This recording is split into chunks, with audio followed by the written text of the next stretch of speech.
Like the office they commemorate, presidential libraries are living institutions.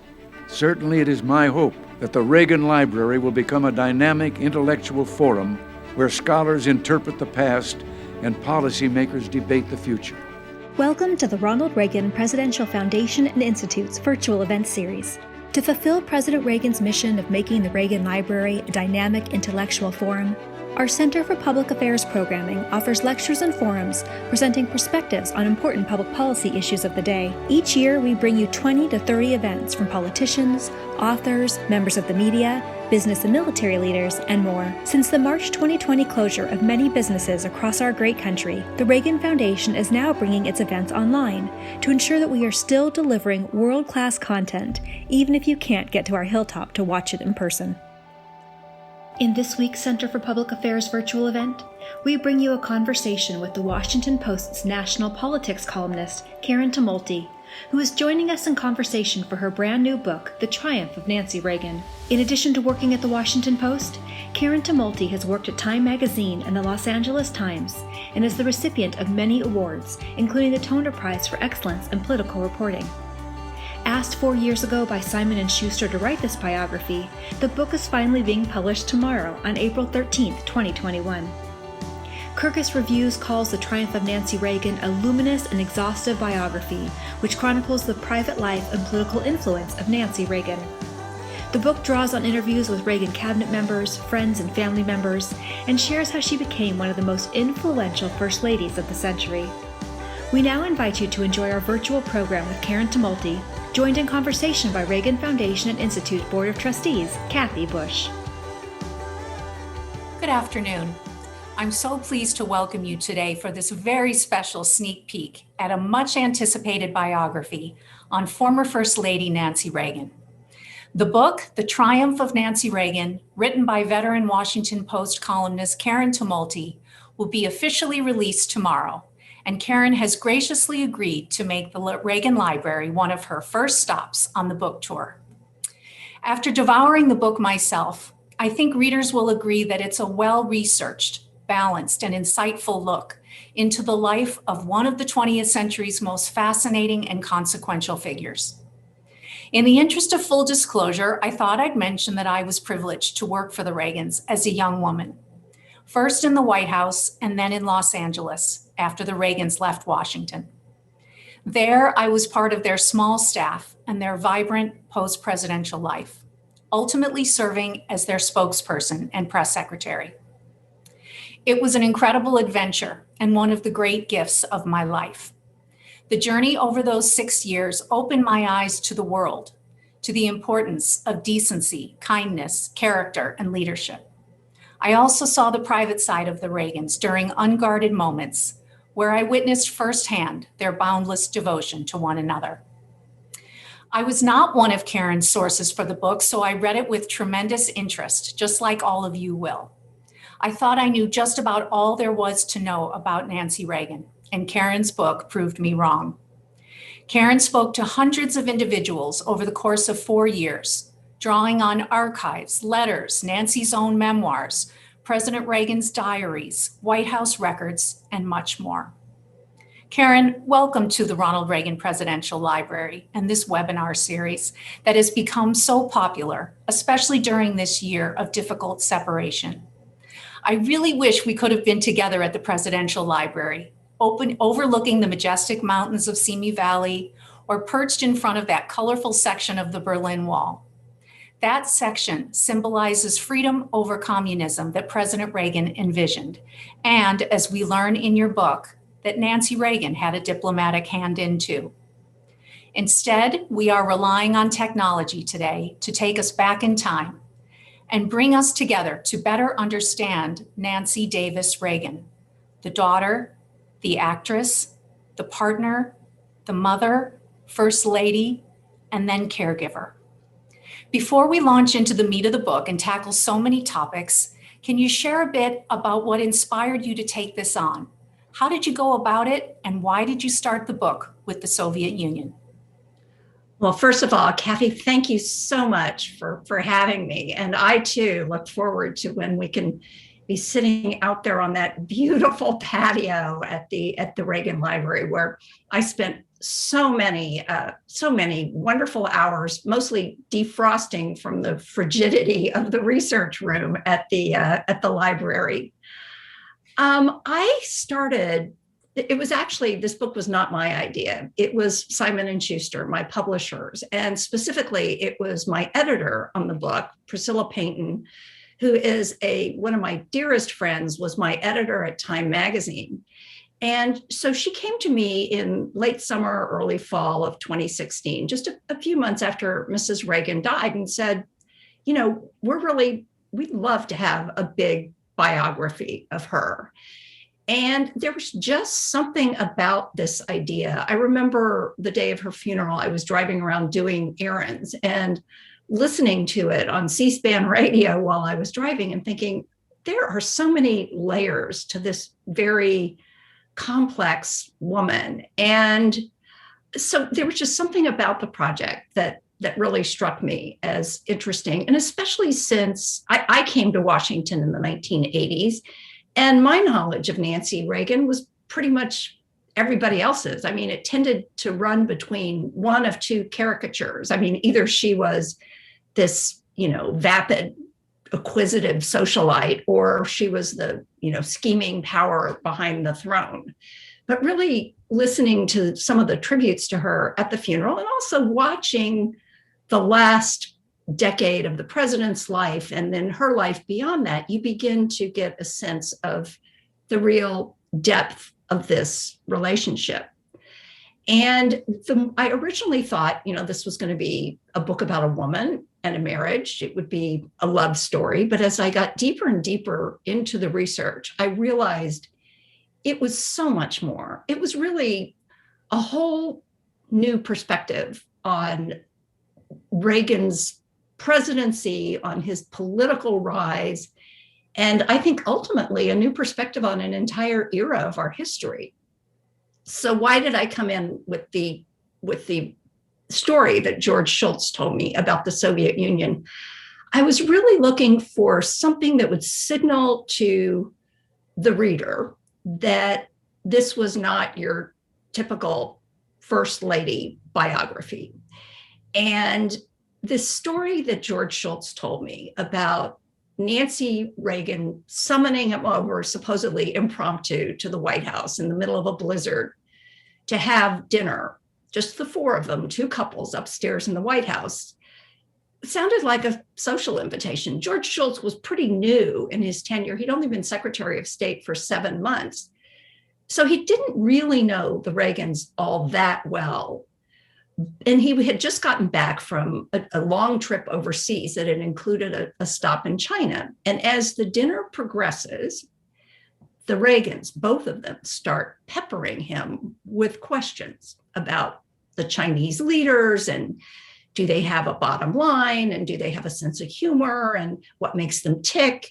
And beyond that, they start talking about the Soviet Union. And Shultz, away from the kind of hardliners and the usual typical National Security Council meetings, begins to realize something about Ronald Reagan, which is that this man has never had a conversation with a big time communist leader, that he is dying to have one, and that he is really thought about this a lot. He's very confident in his own abilities as a negotiator. But then Shultz realizes something else, which is that this dinner invitation was not a social invitation, that really Nancy Reagan had wanted to get him alone with the president so that he could begin to understand something about her husband, something that really had the potential to change history.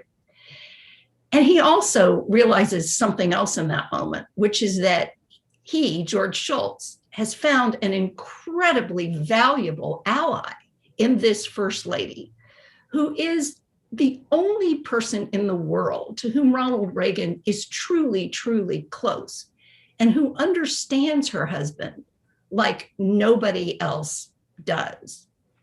And it seemed to me sort of a perfect opening into a book about her role, her very unique role as First Lady.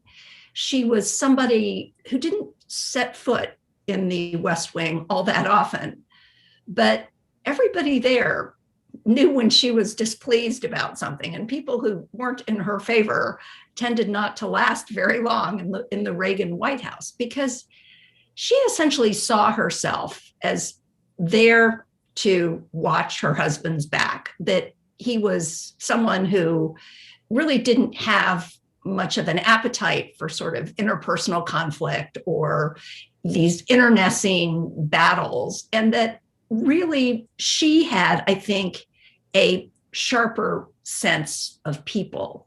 As James Baker, who was chief of staff and then Treasury Secretary, told me, she had just incredible radar. Hers, in fact, was better than her husband's. Fascinating. There's so much here. And so I'd love to sort of start at the beginning.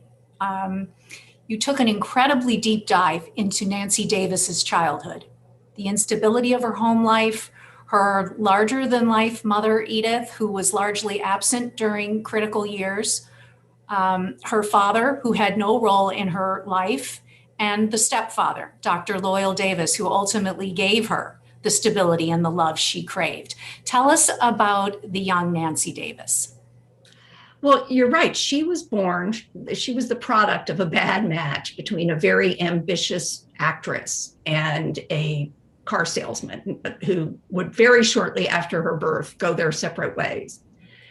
And her mother, very shortly after that, leaves the little baby named Anne Frances Robbins in the care of relatives. And for the next 6 years of her life, she just yearns for this absent mother.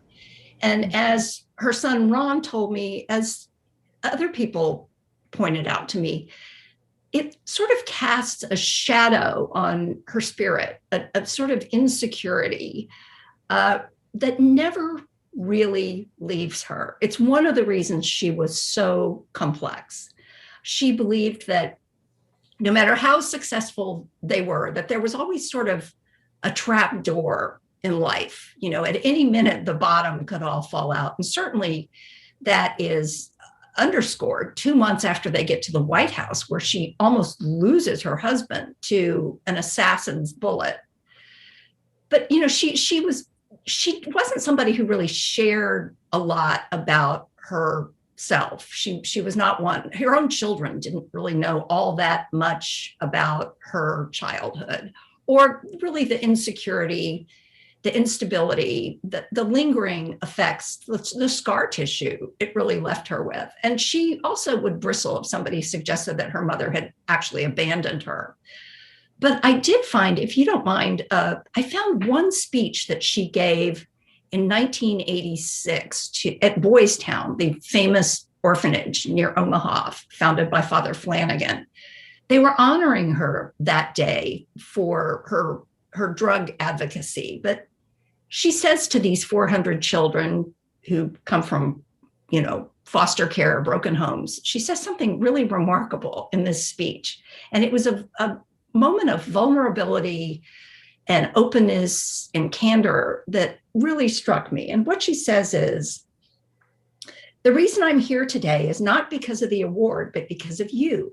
There was a time when I didn't quite know where I belonged either. What I wished for more than anything else in the world was a normal family. Do you know what happens when you hurt inside? You usually start closing your heart to people, because that's how you got hurt in the first place. You opened your heart. Another thing that happens is you stop trusting people, because somewhere along the way, they probably didn't live up to your trust. And there's another thing that happens when you've been hurt.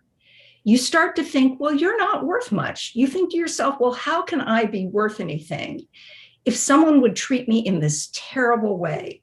So I understand why you feel beaten down by it all.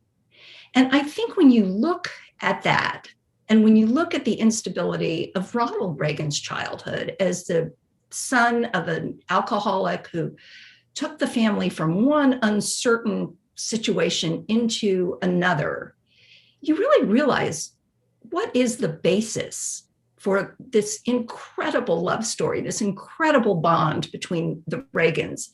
And that is that in each other, they finally found the security, the validation, and the love, really, that the two of them had craved. And so while this also explains kind of the insecurities of Nancy Reagan, the complexity of Nancy Reagan, I think it also explains her fearlessness, how she was absolutely fearless when she detected anything that could possibly jeopardize the happiness and the wholeness that she and Ronald Reagan finally realized in each other. Well, and that leads perfectly into my next question, which is that we've all read and heard so much about how the Reagans met and the evolution of their love story. And as you revealed in the book, Ronald Reagan was not in a great place in his life or his career when they met. Your book suggested that he was broken inside and that his heart was in a deep freeze, you say. But she was loving and patient. And as Ronnie would later write, Nancy moved into my heart and replaced an emptiness that I had been trying to ignore for a very long time. Share a little bit about those early years of their courtship and the path of their marriage, and of course, the beautiful, eloquent love letters that he sent to her over their lifetime together, and all of which she saved, by the way. Tell us more. So in the fall of 1949, they have a supposedly blind date. Now, I have found evidence that Nancy Davis, young actress, newly arrived on the MGM lot, had actually sort of been trying to make their paths cross long before that. But certainly when she opens the door of her apartment that night, there is simply no way that either she or Ronald Reagan could have begun to imagine the future that lay ahead for the two of them. He was an actor whose career was really starting to scrape bottom. His first wife, to his shock and dismay, had essentially gotten bored with him and walked out. Her star was on the rise, and he really, in some ways, was still carrying a torch for Jane Wyman. He did have the scars of his own childhood, and he was quite literally a broken man as he stood there on two crutches on Nancy Davis's doorstep. His thigh bone had been broken in a half dozen places in a charity baseball game, and he had spent the last couple of months in traction. And he would later say, if Nancy Davis hadn't come along when she did, I would have lost my soul. But he is not somebody who is ready to settle down or even to open his heart. And I think because of her incredible radar, she senses that she's going to have to wait this guy out. And at one point, his mother, Nellie, even tells her that. She says to Nancy, who she likes a lot better than she ever liked Jane Wyman, she says, I can see that you're in love with him, but he's not in love with you yet. You're going to have to wait, and you will know when he loves you, but you are going to have to wait. And she does. Patiently, gently. It takes several years for him to sort of come around and finally commit himself. I found the early years of the Reagan marriage fascinating as well. You talk about, as you referenced, fewer interesting movie roles, the arrival of children, the bustling home life. Ronald Reagan begins traveling the country on behalf of General Electric, speaking to audiences all over America, honing his message, his speaking style, listening to issues that matter to working Americans. It all led to the realization that Ronald Reagan connected in a very real, intimate way with people. And then it all took off. Campaigns, Sacramento, more campaigns, and then the White House. Tell us about those busy formative years that really prepared the Reagans for their life as public figures. And of course, Nancy's role in all of it. Well, yeah, they really are scraping bottom professionally, financially. At one point, Reagan agrees to probably what was the most humiliating professional endeavor of his life. He becomes the MC of a floor show in Las Vegas. But shortly after that, this new opportunity to go into television as the host of General Electric Theater comes along. Now, mind you, this is something that a few years before that, Ronald Reagan wouldn't have even considered. As he writes in one of his books, why would anybody pay to see somebody in a theater if they could see him at home for free on television? But, it's a sign of how sort of desperate they are and the show takes off. And it also, part of the deal is he travels the country speaking to tens of thousands of General Electric employees, doing promotional things for the company. And that really is where he discovers his own gifts as a politician. The people he is meeting in the late 1950s are the exact same people who would later become the Reagan Democrats. But this puts an incredible stress on his wife, who's home with two small children, who's dealing with two stepchildren from the earlier marriage. And it is sort of in the course of that these letters, these incredibly passionate letters, become so important. And if you don't mind, I would love to, some of these letters are hot. Of course I don't mind. Please do. Okay, this is one that he writes her in 1963. So by this point, they've been married for over a decade. And he writes her, do you know that when you sleep, you curl your fists up under your chin? And many mornings when it is barely dawn, I lie facing you and looking at you until finally I have to touch you ever so lightly. You won't wake up, but touch you I must, or I will burst. Probably this letter will reach you only a few hours before I arrive myself, but not really, because right now, as I try to say what is in my heart, I think my thoughts must be reaching for you without waiting for paper and ink and stamps and such. If I ache, it's because we are apart. And yet that can't be, because you are inside and a part of me. So we really aren't apart at all.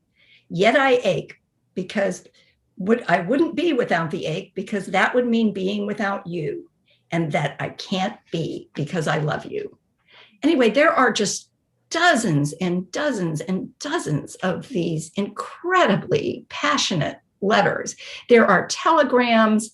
It is, and she is saving every one of them in a shopping bag in her closet. But they're just, Ronald Reagan, in many ways, as eloquent as he was as a speaker, on paper, I found at least, he's even more so. And there were enough of these beautiful letters for them to actually be compiled into a book, wasn't there? That's right. That's right. And, it was just lovely to go through them as well in the library, because some of them are kind of funny, and he's doing these kind of wry references to some of the characters in Hollywood. And, they're just absolutely wonderful, but they really do speak to the devotion of the Reagans to each other. And constantly, by the way, also they speak a little bit to the stress that's going on at home, because he also keeps promising her that as hard as these long separations are on them, that this won't last forever. And he at one point writes, I just wish we could go up to the farm, that would be the ranch he had then, and just put barbed wire behind the around the whole thing, and neither of us would ever leave without the other. Even though the Reagans had been in public life for many years, nothing prepared them for Washington life and the media scrutiny that followed. You spend a lot of time in the book on Nancy Reagan's relationship with the press, the ups and downs of her approval ratings, and her frustrations about being misunderstood. As you alluded to earlier, you write, the portrait of a shallow socialite drawn by her critics early in her husband's presidency would be replaced by one of a calculating power behind the throne, imposing her will on matters of state, both foreign and domestic. You concluded at one point that America never quite figured out what to make of her. She really was in kind of a public relations tug of war, wasn't she? Yeah, and I find that one of the sort of conundrum to me is how this woman who was so incredibly shrewd and incredibly sensitive about protecting her husband's image. And, she's almost always dead on the mark about his image, becomes so clueless about her own. She brings a lot of her problems on herself. It was not a great idea in the middle of the worst recession since the Great Depression for her to be going out and spending a lot of donated money, but nonetheless redecorating the White House or spending it on $1,000 place setting china which they announced on the very day that the Reagan administration announces that they're going to start classifying ketchup as a vegetable for school lunch menus. Which, by the way, they withdrew.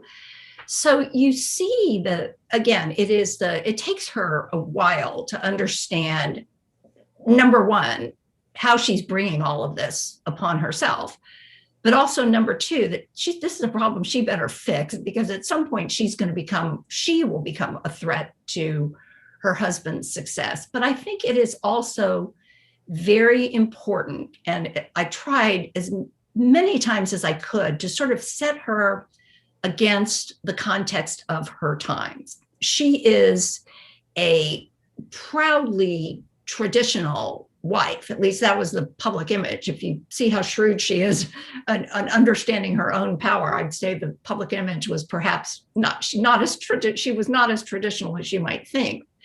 But this is set against the backdrop of, in Sacramento, the turbulence of the 1960s, the 1970s. There is this burgeoning feminist movement, and Nancy Reagan comes to represent, for a lot of these women, everything it is that they are rebelling against. And I was struck by how, in some cases, some of the harshest stuff that was written about her was by other women, younger women, who, again, she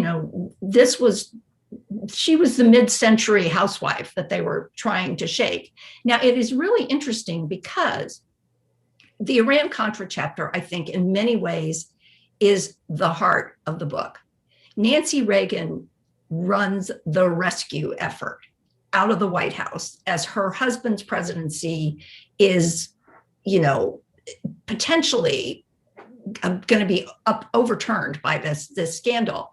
She engineers a shakeup of the White House staff that begins with the firing of the chief of staff, Don Regan. And she also convinces her husband, her very stubborn husband, that he is going to have to admit to the country and admit to himself that he traded arms for hostages. And as she does this, you see, this is where the shift is. All of a sudden, she is getting applauded by a lot of her feminist critics. And it's suddenly the guys, the conservative guys, who are like, wait, this isn't the Nancy Reagan we thought we were signing up for. This is Edith Wilson running the country. Neither of those things were true. But she was, first and foremost, she saw herself as a protector of her husband's physical well-being. But very close to that was keeping an eye on the people around him. And, she had a very sharp sense of who was serving the president and who was really in it for himself, who was actually, helping the president, and who was promoting agendas, perhaps, that Ronald Reagan might not have shared. One of the defining moments of the Reagan presidency, and yes, of the Reagans' lives, occurred on March 30th, 1981, when a deranged gunman nearly took the life of President Reagan as he was leaving an event at a Washington hotel. It's hard to believe, but it's been 40 years since that day. That crisis changed everything, especially for Nancy. "Nothing can ever happen to my Ronnie," she wrote. "My life would be over." While the world didn't know at the time how close he really came to death, Ronald Reagan was spared, and he believed there was suddenly a higher purpose to his life. Going forward, he would be dedicated to that. Nancy, on the other hand, was haunted by the horror of all of it, plagued with fear that something like that could happen again. Tell us about that moment, how she learned the news, and how she had to carry that horror with her afterward. Well, in that chapter, I really did try to take the reader at some points, minute by minute by minute, of what that day was like for her. The head of her Secret Service detail, an agent named George Opfer, hears over the command center under the Oval Office that there's been a shooting. At that point, they are told Rawhide, the president's code name, he's fine. He hasn't been hit. But he knows, George Opfer does, that Nancy Reagan has got to get this news from him, that he doesn't want her to hear it any other way. So he sprints up to the residence. He doesn't even wait for the elevator. And he gets there. And as soon as he says there's been a shooting, she starts heading for the elevator. And she says, I've got to get to him. And he says, well, he's at the hospital. And she's going, wait, if he's not hurt, why is he at the hospital? And Opfer's going, well, I don't know. Maybe he's trying to check on the wounded or something. But please just stay here, Mrs. Reagan. We don't know what's going on out there. And he'll be home soon and he's fine. She doesn't listen to him. She says, I will walk to that hospital if I have to. So at that point, they bring a car. And by the time she gets there, Michael Deaver meets them outside and informs her that, in fact, the president has been shot. And she goes in and sees her husband lying naked under a sheet with a bunch of doctors around him. And she's the daughter of a neurosurgeon. She immediately knows how serious this is. And her husband, his normally ruddy cheeks are just ashen. He's trying to, he pulls his mask off and says, honey, I forgot to duck. He's trying to calm her down, but she immediately understands what happened. And it really does sort of, for the rest of her life, actually, she is never sure that whenever he steps outside the White House or steps outside home, that there isn't some other treachery waiting for him. And I think it is really important to understand that and what that left her with, because she didn't have the same kind of grounding in religious faith that the president did. And so when you come to later, what is the most sensational and controversial chapter of her time as First Lady, when it is revealed that she has been relying on an astrologer, a woman she's barely met in person, to help determine the president's schedule, it's, it doesn't make sense of it, but you really can understand that this is a woman who is desperate. She's just grasping onto anything she can find to give herself some feeling of control. And by the way, she becomes a very good friend to the Secret Service from there on out, because there's always in every White House a lot of tension between the Secret Service and the political people, because the political people always want the president to be out there touching people, making people really connect with their president. And of course, the Secret Service, if they had their way, they'd put him in saran wrap and never let anybody near him. But I was told that, the Secret Service agents I spoke to said, whenever we were concerned about something, all we had to do was go to Mrs. Reagan and it would get fixed our way. Shifting gears a bit, as first ladies throughout history had done, Nancy Reagan chose a cause to embrace while she was in the White House. For her, it was the anti-drug cause. She knew she had a platform as First Lady, and this issue over time became really central to her life. She knew the simple phrase, just say no, wasn't the solution to the drug problem. It was easy for people to remember and it caught on. But the issue was complicated and she was often filled with doubt that she could tackle such a thorny issue. Tell us what you learned about the effort, the receptiveness of the country to her message, and how she, in the end, reflected by saying, those years provided me with the most fulfilling years of my life. Yeah, the slogan, just say no, was kind of a double-edged sword. It was memorable, it was catchy, but on the other hand, it was sounded simplistic, and, people would even mock it. But her, if you just look at the hundreds and hundreds and hundreds of appearances she made while she was First Lady, and how she got the message out every way she could, going on television, you really cannot doubt her own devotion to this cause, which I think goes back to the 60s and when she was in California and seeing what, drugs had done to the families of a lot of her friends. Now, I think people are going to argue for a long time as to just how effective that really was. But I found, I looked at evidence, and there's a project called Monitoring the Future, which really is the longest, best long-term tracking of young people's attitudes towards drugs. And you really do see a change. In the late 1970s, most young people, and she was aiming this at really young kids, and most of them were thinking, well, drugs, not a big deal. If you follow the data, it really changes in the 80s. And then it starts to shift back a little more once Nancy Reagan is off the scene. So I think there is evidence that it was effective. And Joe Califano, who was HHS secretary under Jimmy Carter, who runs the project at Columbia University that looks at drug use. Also, I interviewed him, and he agrees with me as well. In fact, he put Nancy Reagan on his board. But she also would do things that caused no small amount of heartburn within her husband's administration. One of the things she does near the end of his presidency, and George Shultz told me about this, is she gives a speech at the United Nations where at that point, the Reagan administration was trying to sort of crack down on people overseas supplying drugs to this country.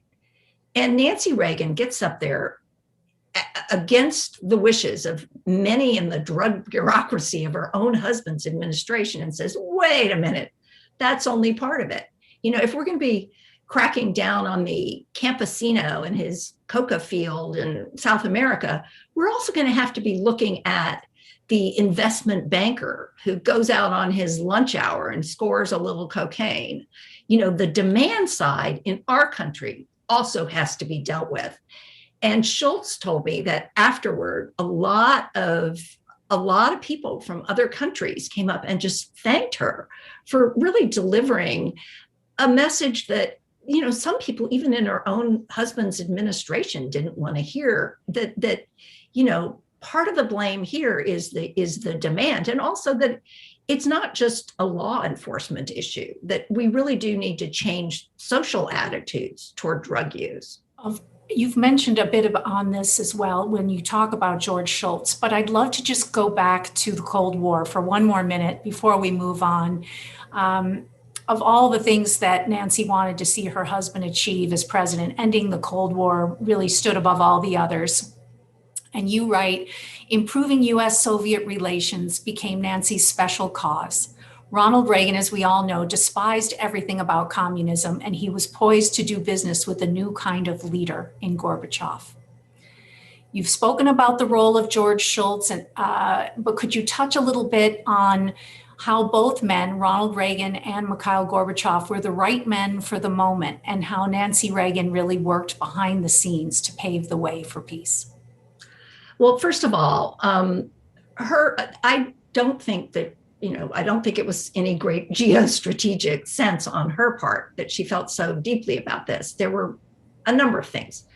One is that she wanted her husband to go down in history as a great president, as a peacemaker. She really believed that this was his role. And it also made some political sense that even people who liked Ronald Reagan were afraid that perhaps he was a little too close on the trigger, which she also understood something that many people didn't about Ronald Reagan, which is that along with his harsh Cold War anti-communist rhetoric, that there was a real idealism to Ronald Reagan, that he was a believer in the biblical prophecy of Armageddon, that he really was enough of an idealist to envision a world without nuclear weapons. And that was something she understood about him that not a lot of people did at that time. And again, this is truly a marriage. And so the two of them would have these arguments where she would want him to tone down his rhetoric. And she was especially disturbed when he referred to the Soviet Union as an evil empire. And I have a pretty hilarious scene of the two of them arguing about it over dinner one night. But she does understand that with Gorbachev, he potentially has a partner who could work with him on this. And she is just absolutely relentless in pushing for this to happen.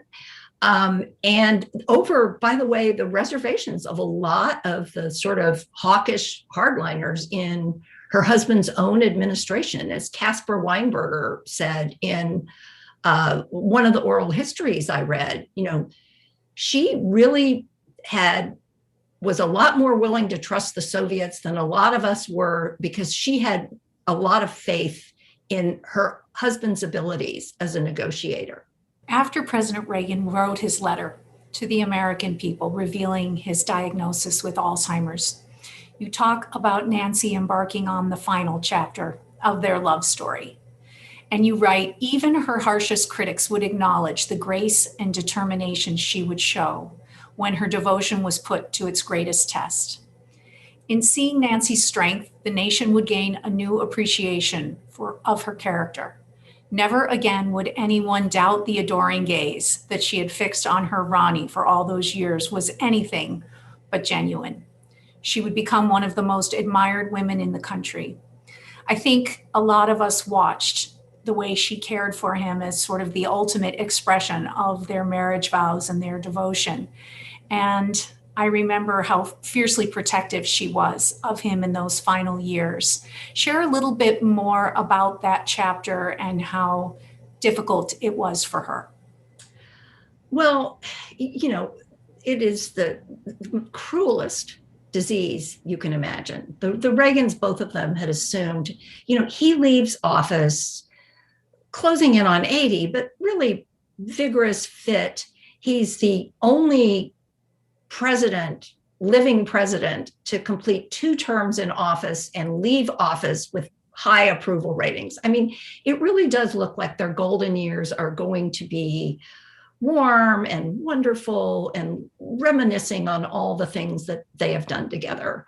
And then shortly afterward, he becomes incapacitated, or begins to become incapacitated. At first, she's in a little bit of denial. She doesn't realize that he is going down a long road that she's not going to be able to follow him on. But ultimately, she comes to accept it, and it becomes, his physical caretaker, the caretaker of his dignity. She becomes very concerned because she has had breast cancer. She becomes very concerned about finances because she is afraid that he is going to outlive her. And she wants to make absolutely sure that, that the resources are there for him to be taken care of and his dignity maintained in the way it must be. But what is also interesting, and this is why this library becomes so important to her, she also becomes the caretaker of his legacy. This is, other presidents survive decades after they are out of office. They have a chance to begin to write for themselves what history is going to think of them. Ronald Reagan is denied that. So it is really becomes Nancy Reagan's job to make sure that what history sees of him is true to him, is true to his values, is true to his vision. And so the library becomes extremely important to her in doing that. She wants to make sure that it has the resources it needs. She also finds other ways to sort of make sure that history remembers Ronald Reagan in a way that is true to Ronald Reagan. She is suspicious of all the sort of Reagan wannabes who sort of want to co-opt him and use his name and use his image for their own agendas. And she does something too that I found fascinating, which is that while on the one hand, among conservatives, Ronald Reagan becomes this icon, and it not always in ways that make her comfortable. You know, she resists when they want to knock FDR off the dime and put Ronald Reagan on it.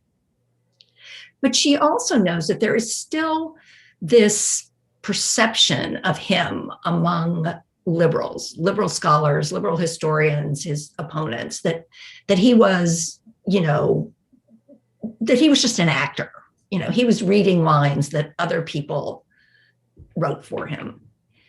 And she decides that the very best, truest record is to put out there his thoughts, his values, his beliefs in his own handwriting. So you see her decide to publish his diaries. Something that very few presidents had ever done is keeping real-time diaries so that people can see in his own hand what he was thinking at all these crucial junctures. She publishes his letters.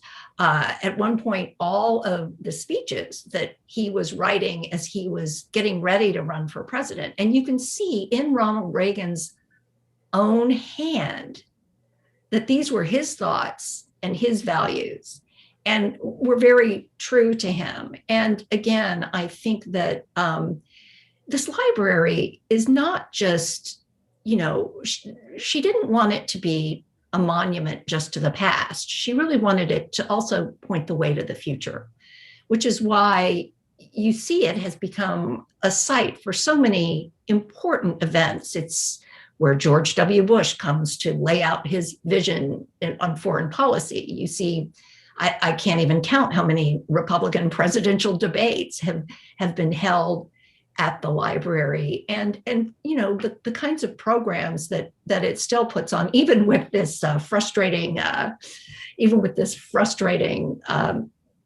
this epidemic going on. It is just so. It is alive. It is a living institution. Thank you for saying that. Both Patti and Ron spoke so eloquently at Nancy's funeral in 2016, and I hope you will indulge me for a moment if I read some of their words that were so poignant, and then I'll invite you to add to that, Karen. My parents were two halves of a circle, closed tight around a world in which their love for each other was the only sustenance they needed. While they might venture out and include others in their orbit, no one truly crossed the boundary into the space they held as theirs. And then Ron spoke and followed with this. If my mother had one great talent, I think it was that she knew how to love, and she loved one man more than the world. They will watch the sun drop over the hills in the west toward the sea. As night falls, they will look out across the valley. My father will tell her that the lights below are her jewels. The moon and stars will endlessly turn overhead, and here they'll stay, as they always wished it to be, resting in each other's arms, only each other's arms, till the end of time. I don't think it could be said any better. But Karen, if there are any final words that you'd love to leave with us today about Nancy Davis Reagan, her legacy, her love for her husband, and her fascinating life, please do. Well, only I would really encourage people to read the book and come to it the way I came to it when I was researching it and when I was writing it, which is to sort of set aside what you think you know about Anne Frances Robbins, later Nancy Davis, and later Nancy Reagan. Hers is a complicated and often very painful story. But I think that Ronald Reagan chose well in his partner for life. And I do think that the country owes him a debt for that. But what do you say about someone who gives your life meaning? What do you say about someone who's always there with support and understanding? Someone who makes sacrifices so that your life will be easier and more successful. But what you say is that you love that person and treasure her.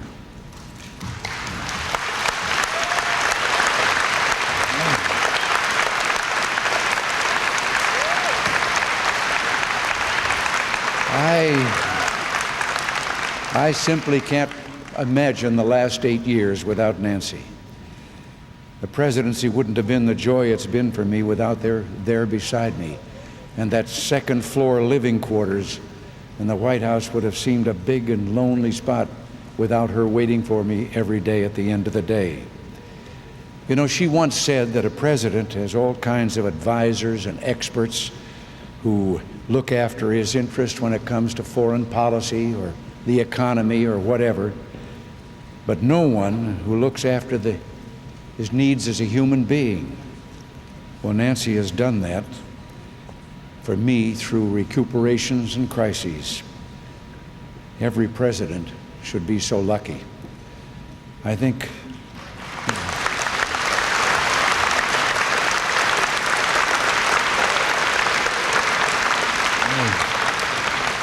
think it's all too common in marriages that no matter how much partners love each other, they don't thank each other enough. And I suppose I don't thank Nancy enough for all that she does for me. So Nancy, in front of all your friends here today, let me say thank you for all you do. Thank you for your love. And thank you for just being you.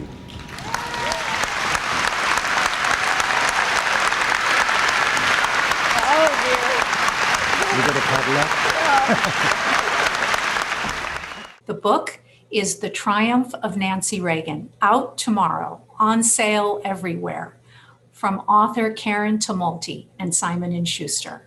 Thank you so much, Karen, for joining us today. Thank you so much for having me. Thank you for joining us for today's virtual programming event. We hope this conversation has inspired you to share what you've learned with your family and friends, and that you'll join us again for an upcoming event. And let me offer lesson number 1 about America. All great change in America begins at the dinner table. So tomorrow night in the kitchen, I hope the talking begins. And children, if your parents haven't been teaching you what it means to be an American, let them know and nail them on it. That would be a very American thing to do.